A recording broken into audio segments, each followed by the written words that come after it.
तुमचं 800 मीटरला किंवा मुलांना 1600 मीटरला सोडलं जाईल. नायगावला 200 मीटरचं आहे, त्याच्यामुळे 4 राऊंड होतात. कन्फ्यूज व्हायला नको, सगळं ते गोल दिसतं एकत्र सोडलं की सगळ्याच गोल फिरतायत वाटतं. 3 राऊंड कंप्लीट करून थांबू नका. 4था राऊंड झाला असं गृहीत धरू नका, अन्यथा तुम्हाला 0 मार्क्स मिळणार. जर तुम्ही सेन्सरची लाईन क्रॉस न करता आधी पडलात, 1600 एंड करून जर त्या लाईनवरती पडलात किंवा 800 जर त्या लाईनवरती पडलात, टायमिंग चालू असणार आहे. तुम्हाला ती लाईन क्रॉस करून पुढे निघून जायचंय, तर टायमिंग बरोबर येईल तुमचं.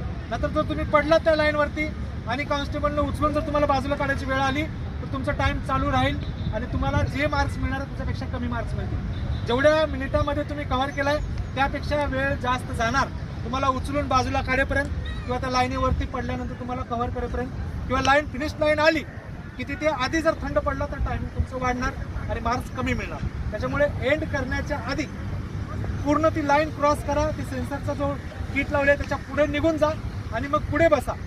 आज रोजच्यासारखं करू नका. रोज जसं आपण पळतो, संपलं की तिथेच पडतो जागेवर.